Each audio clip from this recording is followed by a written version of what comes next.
So imagine, a really small, tight-knit town. Right, yeah, the kind of place where everyone basically knows everyone else. Exactly. Like the kind of place where the community gathers for Friday night football games. Yeah. And where the local leadership, it isn't just some name on a ballot. It's someone you literally run into at the grocery store. Right, you're in line behind the mayor getting milk. Exactly. So imagine this town has a mayor who represents this really historic milestone. She's the first female leader of the community. She's been reelected. She's deeply, deeply trusted by the people. A real pillar of the town. Yeah. But then imagine what happens when that foundational trust is just shattered, like totally destroyed by a scandal so shocking that it makes national headlines. And that is unfortunately exactly what happened here. Right. It happened in DeRidder, Louisiana. And welcome to today's deep dive, because we're really unpacking this dramatic case.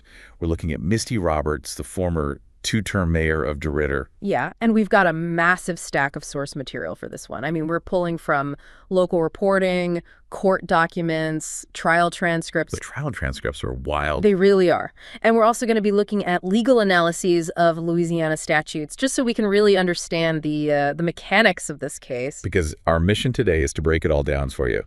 The legal charges, the emotional toll of the trial, and honestly, this highly, highly controversial sentencing outcome that just left the entire community completely divided. It really tore the town apart. Okay, let's unpack this, because before we can even begin to understand the massive uproar over her sentence, which was a 90-day jail sentence, spoiler alert. Right, which we will definitely get into. Oh, we will. But before we get there, we have to look at the night that started it all.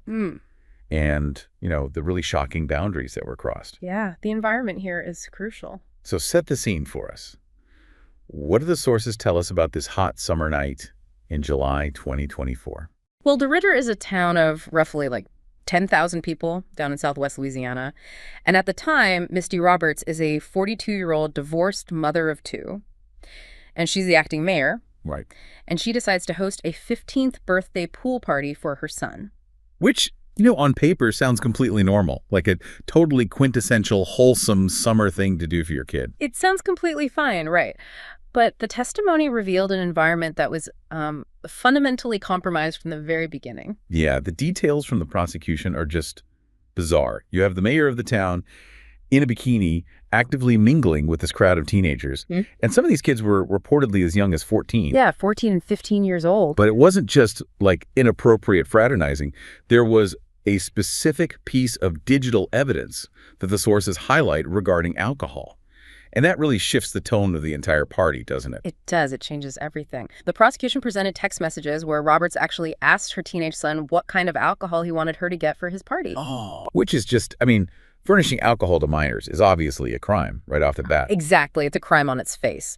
But psychologically, it serves a much, much darker purpose in a dynamic like this. How so?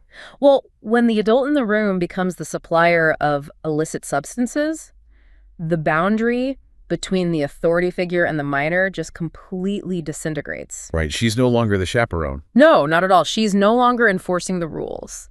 She basically becomes a peer who is facilitating a party. It instantly makes me think of the cool mom trope. You see it in movies all the time. Right, like Mean Girls or something. Yeah. The parent who just wants to be best friends with their kids. Who turns a blind eye to underage drinking just so they can be the funhouse on the block. Yeah. But I have to push back a little here based on what we're reading. Go for it. Is this actually calculated predatory behavior? Or is this just an adult with desperately poor judgment who really wanted to be liked by her kids' friends? Where is the line between criminal negligence and active predation? That is the exact tension that forensic psychologists study all the time. And the source material actually features some really fascinating insights from Dr. Joanne Johnston. Right, the forensic psychologist. Yes. She specializes in female sex offenders. And she points out that society has a tremendous, cognitive blind spot when it comes to women who commit these types of crimes. Oh, absolutely. Our cultural archetype of a predator is almost exclusively male. Exactly. But the clinical data shows a completely different reality. Dr. Johnston notes that while about a third of female offenders commit these crimes in collaboration with a male partner, usually to maintain a relationship with, that roughly 2/3 are solo offenders. Wow. 2/3 are acting completely alone. That really shatters the stereotype. So within that group of solo offenders, where does a profile like Misty Roberts fit? Well, Dr. Johnston identifies a very specific category of adult. It's an adult who possesses catastrophically poor boundaries. Catastrophically poor boundaries. I mean, that phrasing alone is intense. It is. Because this isn't the stereotype of, a predator hiding in the bushes. This is an adult who desperately craves validation and inclusion within a younger peer group. So they want to feel like they're part of the gang. Exactly. They blur the lines of appropriateness, they provide alcohol, they create a permissive environment until that adult-minor power dynamic completely collapses. And they probably justify it to themselves, right? Oh, constantly. They rationalize this to themselves as just being free-spirited or fun, but they entirely ignore the reality that a minor cannot legally or psychologically consent to an adult's advances. Especially an adult who is in a massive position of authority. I mean, she's a parent and the mayor. Exactly. And Dr. Johnston emphasizes that this boundary erasure is the grooming mechanism. That's terrifying. Just being the cool mom is the grooming mechanism itself. Yeah, and it culminated in the core accusation of this entire case. Right. Because later that night, amidst the drinking and the chaos of this pool party, Roberts, a 42-year-old woman, had sex with her son's 16-year-old friend. Yeah. A boy who was nearly 30 years younger than her. It's just staggering. The transition from the cool mom providing alcohol to an adult committing a felony sex crime against a child in her own home. It was the destruction of trust on multiple levels. You have the trust between adult and minor, mother and son, and obviously mayor to constituent. But you know what's fascinating? The psychological profile of someone with poor boundaries, it doesn't just explain the crime itself. It perfectly explains the catastrophic, just panicked logic of the cover-up. Oh, the cover-up was an absolute disaster for her. Right, because when the sun came up, Roberts wasn't acting like a seasoned, calculated politician managing a PR crisis. She was acting out of pure, desperate self-preservation. And ironically, she created the exact digital trail that ultimately destroyed her entire defense. Yeah, attempting to conceal a crime in the modern era almost always generates more damning evidence than the act itself. And in this case, the prosecution basically built an airtight narrative almost entirely through technology. Through cell phones and apps, the morning after the party feels so surreal to read about. Tell me about the DoorDash driver, because this is the kind of detail that just grounds this massive scandal in our everyday reality. It really is. It's a perfect example of how the gig economy inadvertently acts as this, surveillance network in modern criminal trials. Totally. So what happened?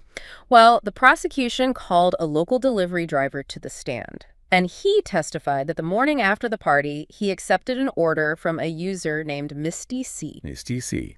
Not exactly a master of disguise. No, not at all. And the order he was picking up was for a Plan B emergency contraceptive. And here's the craziest part. He didn't just deliver it to some anonymous random address. Right. He knew exactly where he was going. He noted this really striking small-town detail on the stand.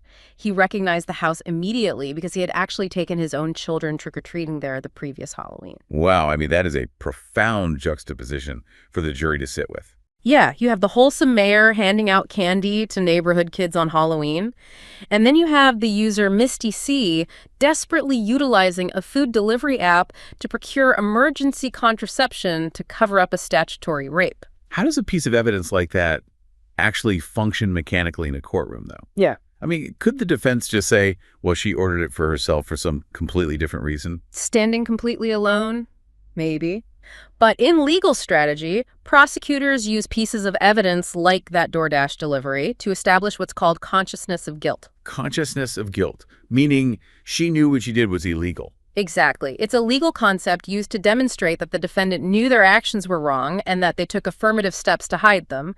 But honestly, the Plan B receipt was just the tip of the iceberg. Right, because the prosecution subpoenaed an absolute mountain of text messages. Walk us through those texts. Because when I was reading the sources, I just couldn't believe an elected official, someone who definitely knows how public records and communications work, would put any of this in writing. Well, to your earlier point about panic, when individuals face a massive existential threat to their status or their life, their executive functioning, the part of the brain that assesses long-term consequences often just completely shuts down. It's pure fight or flight, and her flight response was to text everybody. Exactly. And the first really damning text exchange was actually initiated by the victim's mother. Victim's mother reached out to her. Yeah, the day after the party, the victim's mom explicitly texted Roberts to ask if Roberts was pregnant. And Roberts actually replied to that. She did. She replied stating that she was on birth control, but that she would take Plan B. Wow. And then she allegedly took a screenshot of that exchange and shared it in app chat with her own close friends. So from an evidentiary standpoint, that text basically establishes that Roberts is acknowledging an event had occurred with this specific minor, right? Absolutely. An event that required emergency contraception. But the digital trail goes way further into active conspiracy. She brought her ex-husband into this. Her ex-husband. Yeah, Duncan Clanton. She texted him saying, and I quote, "I need you to deny it, please." She put that in writing. She did. And Clanton testified that he advised her to play dumb, and Roberts even asked him to call the victim's family to try and gauge their reaction. So this totally elevates the situation. Yep. She is actively recruiting family members. She's leveraging their loyalty to participate in the suppression of a felony. Right. But the text from her lifelong best friend, Jill Weaver, might be the most shocking part of the entire digital trail. Oh, the group chat texts. No. Weaver took the stand, right? Yes. Weaver had to testify about a group chat where Weaver herself advised Roberts' teenage son to, quote, "lie till you die." Lie till you die. Think about the mechanics of that for a second. An adult is advising a child to commit perjury in a criminal investigation just to protect the child's mother. It completely demonstrates how the moral compass of an entire social circle can become so warped by their proximity to power and by panic. But the text that prosecutors really hammered home, the absolute nail in the coffin, came from Roberts herself in that same group chat. Yes. She wrote, "I'm telling you, he didn't." And what did that mean? Well, when the prosecution asked Jill Weaver what she understood that text to mean, Weaver testified under oath that it meant the 16-year-old boy did not ejaculate. I mean, her panic response was essentially like an autoimmune disorder. The mechanism she thought would protect her social standing, which was texting her inner circle to coordinate a lie, was the exact thing that attacked and destroyed her legal defense in court. Precisely. You cannot cross-examine a text message. It is a clinical, graphic admission of the physical mechanics of the encounter, permanently frozen in digital amber. It just completely neutralized any defense strategy. They couldn't claim it was just some small-town rumor. No, the metadata doesn't lie. But, the digital trail is just data. As damning as it is, it's just data. The most harrowing part of the trial didn't come from a cell phone extraction or a gig worker. It came from the actual children who were inside that house. Yeah, the human collateral damage here is staggering. Truly staggering. Because to secure a conviction, the state was forced to put the young people who were at that party on the witness stand. They had to expose these kids to a highly traumatic legal process. Let's look at Robert's own children. The party was for her 15-year-old son, and he had to testify against his own mother. The psychological weight of that. It's just difficult to even conceptualize. A parent's primary psychological duty is to protect their kids from harm. And her actions inverted that entirely. Completely inverted it. Her son testified, and he confirmed this in forensic interviews with investigators, that he actually witnessed his mother having sex with his friend through a crack in a window. And he didn't just watch. He actually tried to stop it in the moment, didn't he? He did. He texted his mother during the party. He wrote, "He is 17." Now, the boy was actually 16, but the son was utilizing the only tool he had to signal to his mother that she was crossing a severe legal and moral line. He's trying to wake her up to reality. Exactly. And furthermore, the son testified that during a subsequent argument about all of this, Roberts allegedly told him, quote, "Go fight your friend. He's the one who did it." Wait. She tried to incite violence between her son and the victim? Yes. That is just, wow. It is a profound manifestation of narcissistic preservation. When she was confronted by her own child about her illegal act, her instinct was to completely abdicate her adult responsibility, deflect all the blame onto the minor victim, and encourage her son to seek physical retaliation. That is horrifying. And her teenage daughter also had to testify, didn't she? She did. The daughter stated she saw them on top of each other and that she was crying that night. Even a nephew took the stand. The nephew had the phone, right? Right. He admitted he used his phone camera to look into the room, though he later wiped his Snapchat data because he was terrified of getting in trouble for underage drinking. So literally every kid in that house was traumatized by this. But we really need to center the primary victim here, the 16-year-old boy. What did the court hear about his experience in the aftermath of all this? The mother of the victim provided incredibly powerful testimony. She spoke about finding her son crying in the dark the morning after the incident. She detailed how the anxiety and the massive public scrutiny caused him to basically miss half of his high school experience. You have to remember, in a town of 10,000 people, a scandal involving the mayor is inescapably suffocating. You can't just ignore it. You can't go anywhere. And she shared a specific anecdote about a baseball game that I think really highlights the cruelty of the public. Yeah, she recounted this moment where her son was up to bat during a high school baseball game. And a grown man in the stands yelled a derogatory phrase at him regarding the incident with the mayor. A grown man yelling at a teenager during a game, which really brings up a critical sociological issue that was central to the discourse surrounding this whole case: the massive double standard applied to male victims of female perpetrators. It is a deeply ingrained, extremely toxic societal myth. For decades, statutory rape involving an older woman and a teenage boy was frequently minimized or dismissed, or even bizarrely celebrated as a rite of passage. Right, there's this false cultural assumption that teenage boys are inherently willing participants in these scenarios. Yeah. That they are somehow lucky. Exactly. And Krista Ramey, a trial attorney who represents survivors of sexual abuse, she addressed this exact phenomenon in the national coverage of this case. She noted that comment sections on stories like this are routinely just flooded with grown men saying things like, "I wish I was that lucky when I was a teen." It's disgusting. How does the clinical reality of the victim actually contrast with that public perception?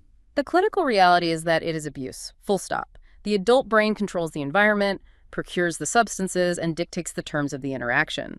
The victim is not lucky. Victims of this specific dynamic suffer severe, lifelong consequences. What kind of consequences? Well, Rami pointed out that they frequently develop hypersexuality as a trauma response. They struggle profoundly to form healthy, functional attachments in their adult relationships. And they battle intense, complex shame precisely because society constantly signals to them that they aren't real victims. So you have a deeply traumatized 16-year-old. You have a web of damning text messages, and you have a mayor who abruptly resigns in July of 2024. The town wants answers, and the state finally steps in to prosecute. But getting to a conviction was a really chaotic legal roller coaster.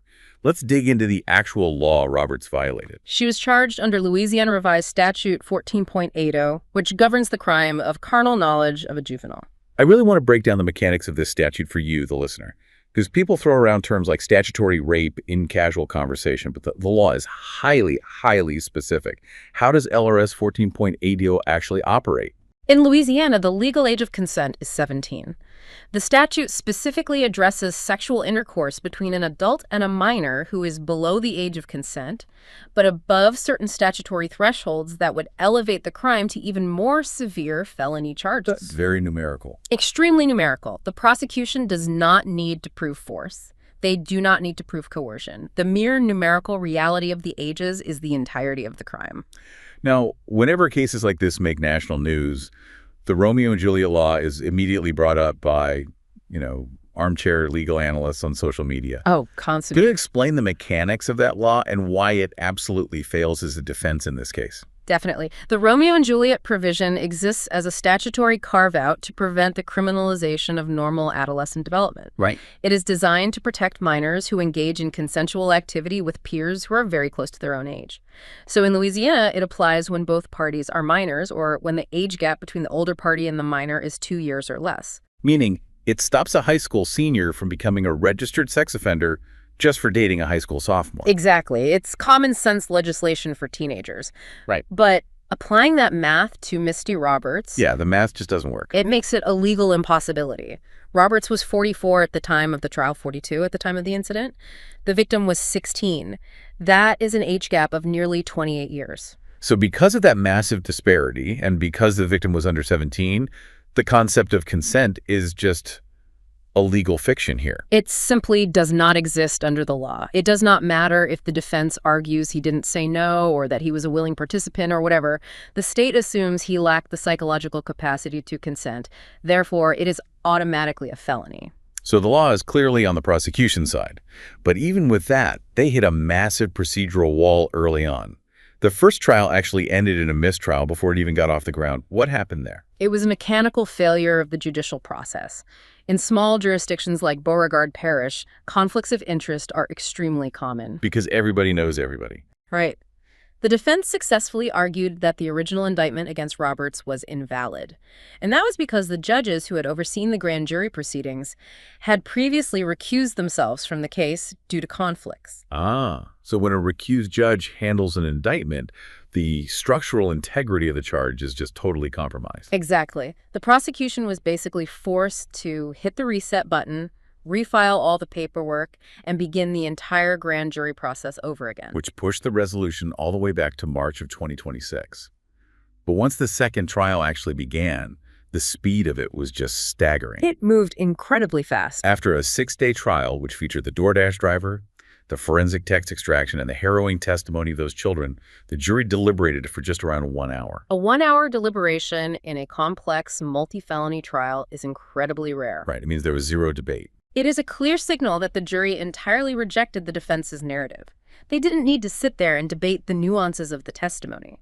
The digital evidence combined with the eyewitness accounts from the kids was just overwhelming. So Roberts was found guilty of 2 felonies: carnal knowledge of a juvenile and indecent behavior with a juvenile. Which brings us to arguably the most contentious phase of the entire legal process: sentencing. Yes. Sentencing is where the rigid parameters of statutory law violently collide with the unpredictable nature of human impact. Because you have a judge staring down a first-time offender with no prior criminal record, right? But she's also a massive public figure who is guilty of a profound breach of community trust. Right. Judges utilize sentencing grids, which weigh aggravating factors against mitigating factors. And in this courtroom, the prosecution and the defense presented wildly, diametrically opposed views of what justice required. Let's start with the prosecution. Their stance was completely uncompromising. Assistant District Attorney Charles Robinson asked Judge Kent Savoy for the absolute maximum sentence allowed under the law.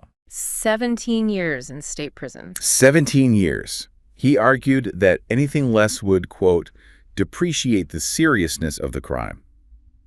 And he really hammered Roberts for her lack of remorse, arguing that she continually tried to play the victim throughout the process. The prosecution's mechanical argument here is that her status as a mayor is a severe aggravating factor. Because of her power. Exactly. She utilized her power, her resources, and her authority to facilitate the environment for the crime. And then she utilized her social leverage to attempt the cover-up. They argued the punishment must reflect the absolute highest standard of public accountability. And while the prosecution handled the legal mechanics, the victim's family handled the emotional devastation in the courtroom. The court allowed victim impact statements, and honestly, they were visceral to read. They were incredibly powerful. The victim's sister addressed the court, and she pointed out a painfully simple mechanical truth. She said none of this trial, none of this trauma, none of it would have happened if Roberts had simply asked one question: how old are you? Yeah. Victim impact statements are a crucial mechanism in the sentencing phase.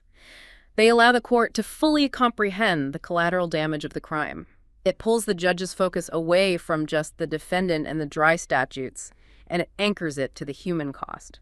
The victim's mother delivered a statement that I don't think anyone in that courtroom will ever forget.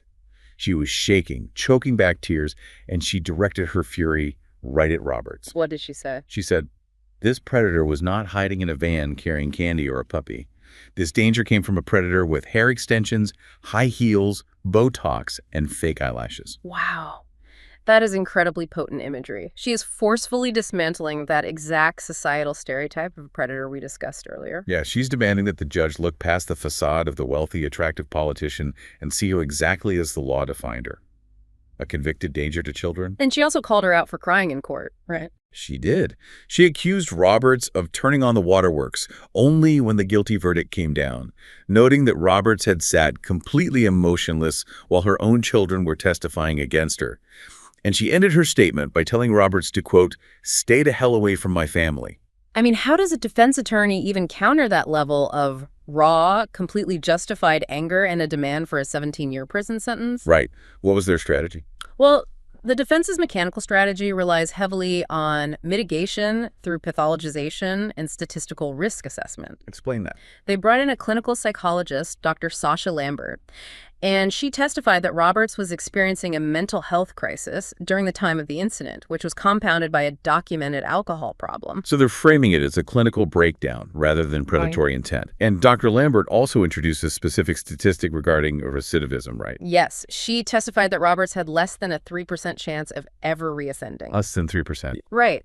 By introducing this data, the defense is attempting to shift the judge's calculus entirely.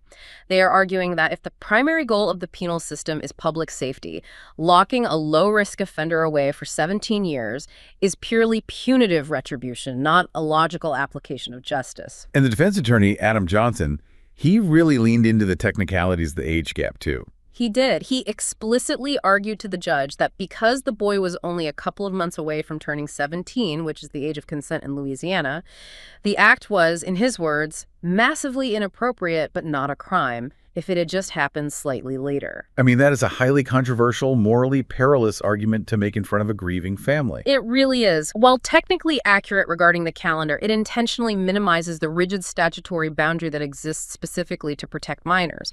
The law does not recognize almost 17 as a mitigating factor for consent. But Johnson's most headline-grabbing tactic wasn't about the victim's age. It was about the judge's independence. He looked right at Judge Savoy and said, quote, "If you give her a suspended sentence, you're not going to get as many likes." That is a fascinating, aggressive rhetorical maneuver from the defense. Yeah. He is explicitly calling out the immense public pressure surrounding the case. Right. He's daring the judge. Yeah, he's reminding the judge that while the community and social media algorithms are demanding a draconian sentence, the judicial oath requires following the law and precedent, regardless of public popularity. That's a bold move. And then Roberts herself finally addressed the court. She hadn't testified during the trial at all. But during sentencing, she stated that she blamed herself, calling herself an embarrassment to this city. But she also leaned heavily into her maternal identity, didn't she? She did. She claimed she just wanted to, quote, cook dinner and be a mom. And she asserted that the panic of the cover-up stemmed entirely from a desperate fear of losing custody of her children. It is a highly complex statement to parse legally. Because while there is an admission of guilt, the prosecution views that framing as highly manipulative, like it's an attempt to use traditional domesticity as a shield. Like, I'm just a mom who made a mistake. Exactly. The defense, however, views it as a genuine expression of a broken individual who just panicked. So put yourself in Judge Savoy's shoes for a second. You have a deeply traumatized victim. You have an angry community demanding 17 years. You have an unrepentant-seeming defendant, at least according to the prosecution. And you have a defense team throwing recidivism statistics at you while practically daring you to ignore public opinion. Right. What do you do? What is the mechanism for making this decision? It requires navigating the absolute heaviest burden of the judicial system, finding the exact fulcrum point between statutory guidelines, public safety, retribution, and rehabilitation. And Judge Savoy's ultimate ruling proved that perfectly balancing all those forces is basically impossible. Yeah, because when the sentence came down, the community absolutely erupted. Let's break down exactly what Judge Kent Savoy ruled. Because for our non-expert listeners, it was a highly structured, multi-tiered sentence. What was the immediate custodial punishment? 90 days in the parish jail. 90 days, 3 months, for a felony crime that carries a maximum penalty of 17 years. Yeah. But that wasn't the entirety of the sentence, was it? No. Alongside the 90 days of immediate incarceration, he imposed a 5-year suspended sentence and 5 years of strict probation. Okay. Explain the mechanics of a suspended sentence for us. Is she just totally free after she serves those 90 days? Not at all. A suspended sentence acts as a judicial sword of Damocles hanging over her head. The judge essentially orders a lengthy prison term, in this case up to 10 years in state prison, but he suspends the execution of that time. As long as she follows the rules. Exactly, provided the defendant rigidly adheres to the conditions of their probation. If Roberts violates any term of her probation over the next 5 years, the suspension is revoked, and she goes straight to prison for a decade. Wow, okay, so the stakes are incredibly high for her. What are those specific probationary tripwires? What are the conditions? The conditions are exhaustive. First, she is subject to mandatory registration as a sex offender for the rest of her life. For life? Yes. She must pay a $5,000 fine. She is subjected to random drug screenings, and she must completely abstain from alcohol. Which tracks with the defense's claim about her alcohol problem. Right. She is also mandated to undergo ongoing psychotropic and psychological treatment.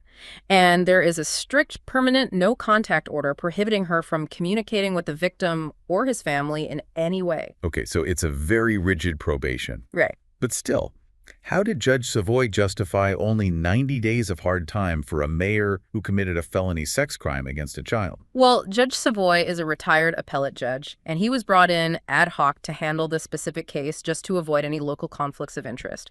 From the bench, he explained his mechanical rationale very clearly. What did he say? He stated that he conducted a thorough review of the past 15 years of sentencing data in Beauregard Parish for similar cases of carnal knowledge and indecent behavior. He looked at how both male and female offenders were penalized historically. So he was anchoring his decision purely to historical precedent in that specific area. Yes. He prioritized legal consistency over public satisfaction. He noted Roberts had no prior criminal record whatsoever, and the defense's data regarding her low risk of reoffending clearly factored into his calculus. He didn't want her sentence to be an outlier. Exactly. He determined that based on the historical sentencing grid for first-time offenders in that jurisdiction, a multi-year prison sentence would be a massive statistical outlier, regardless of her former title. But wait, if the precedent is based on average citizens, shouldn't a public official, a mayor who actively abused the power and trust of her office, face an aggravated sentence? I mean, how does the law justify treating a mayor exactly the same as a random civilian when the breach of trust is exponentially higher? That is the exact friction point of the massive public outrage. The law often views the individual strictly through the lens of their criminal history and the specific statute they violated. The community, however, views the individual through the lens of their societal role. And the citizens of Deer Ritter were absolutely furious. Local news outlets interviewed residents who called the sentence an insult to the victim's family and a slap on the wrist for a child predator. It was a very visceral reaction from the town. But beyond the immediate anger, there was a very deep mechanical fear about what this light sentence does to the town going forward. Oh, absolutely. Victim advocates highlight the chilling effect. The primary fear is that this outcome will actively discourage future victims of abuse from ever coming forward. Right, because why put yourself through it? Exactly. If a victim watches a peer drag themselves through a brutal, highly publicized, traumatizing trial, only to see the abuser receive 90 days in county jail, the mechanical incentive to report the crime completely collapses. It signals to predators that the system is lenient. And it signals to victims that the system won't protect them or punish their abusers adequately. Precisely. The outrage was so severe that even the district attorney, James Lestage, broke standard post-trial decorum. What did he do? He released a public statement declaring that the sentence did not reflect the severity of the crimes and that it did not represent the values of the parish. Which really highlights the ultimate collision here. You have strict statutory guidelines on one side, judicial independence in the middle, and the demanding, angry court of public opinion on the other. It's a perfect storm. Now, as a final mechanical twist in this case, Roberts didn't actually have to go to jail immediately that day. She had the option to post a $150,000 appeal bond. Explain how an appeal bond works for us and what she ultimately chose to do. Sure. An appeal bond is a financial mechanism that allows a convicted defendant to remain free while their lawyers challenge the conviction in higher appellate courts. It's designed to prevent someone from serving time for a conviction that might later be overturned. Makes sense.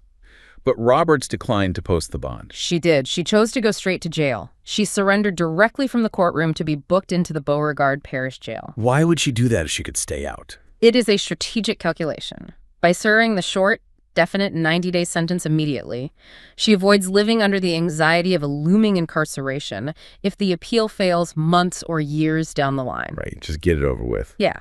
And it also serves as a visible demonstration to the court, and perhaps the community, that she is willing to accept the immediate consequences, even as her legal team prepares to appeal the felony convictions themselves. So to pull all of these threads together for you, the listener, we started by looking at a catastrophic lapse in boundaries at a summer pool party. We examined the forensic psychology of female offenders, the panicked executive dysfunction that generated totally damning digital cover-up, and the rigid mathematics of Louisiana's consent laws. It's a lot to process. It is. And we saw how a judge's strict adherence to 15 years of sentencing precedent resulted in a 90-day jail term and 5 years of highly restrictive probation. A legal resolution that left a traumatized town feeling completely devoid of true justice. The gavel has fallen, the 90 days will be served, and the lifetime sex offender registration begins. But while the legal mechanisms have concluded this chapter, the human mechanisms continue. Exactly. Because the 16-year-old victim, the teenagers who were forced to testify, and Robert's own children, they don't get a 90-day sentence. They are tasked with navigating the emotional wreckage and the shattered trust of that night for the rest of their lives. Which really leaves us with a final, highly complex dynamic to consider. What's that?